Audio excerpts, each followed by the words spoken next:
and I gave him credit for, so I've got to respect that. He's a formidable opponent, wrestles bears since he's a kid, has put a lot of time into his stand-up work, and he was a lot sharper than I anticipated he was going to be. So I've got to respect that, you know, it was his big moment. Yeah. It's easy to do this once, okay? It's very easy for someone to be given something and to do it just one time. That's like, you'll put your absolute all into it, but to do it time after time and year after year, that's when the motivation kind of dips, that's when the dedication kind of lacks, and that's when people creep up, and that's what I feel has happened here. You know, I didn't give him his respect, I marched forward, didn't give a shit, I got caught with that overhand. I would not get, if I switched on, I would not get caught with that overhand in any form of combat. So I'm very confident, very eager, very in shape, and let's keep it going. He didn't want to stand with almost dropping someone, because he almost dropped me. He didn't drop me. I got back up on my feet, threw shots, threw a knee, and then he shot.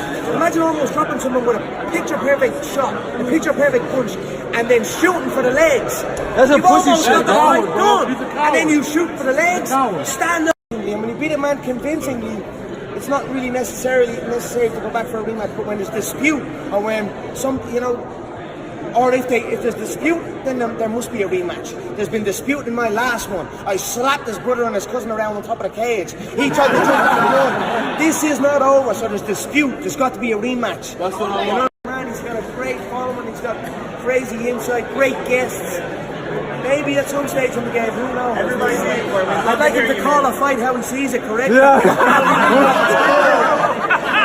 Off a script though. Yeah. The Diaz rematch, it was like he was reading off the first fight, you know, and that last one he's talking about, the face was getting nice left from McGregor. I left that up and gone with a black eye, the same way as two rat cousins left with. His brother and his cousin left the up with a black eye. So what's he fuck Khabib, man? Talk, so maybe at some stage he'll do it. When you text.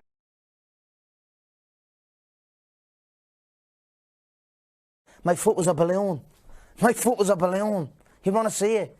Do you know what I mean? My toes came out of the socket. A guy had to come into the cage and break them back into place. The thing ballooned out. And I hobbled in there and walked them down and did not give two shits. And that was with a bad camp. That was with a half-committed camp.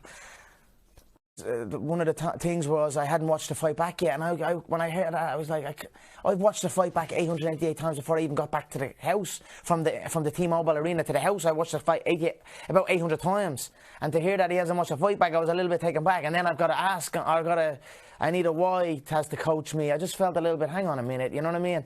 Maybe I need a why, but look, this is all. I understand that. My half commitment has led to these thoughts and these and this type of thing. So I'm just in the process of making them right, and we'll get there. We'll get there.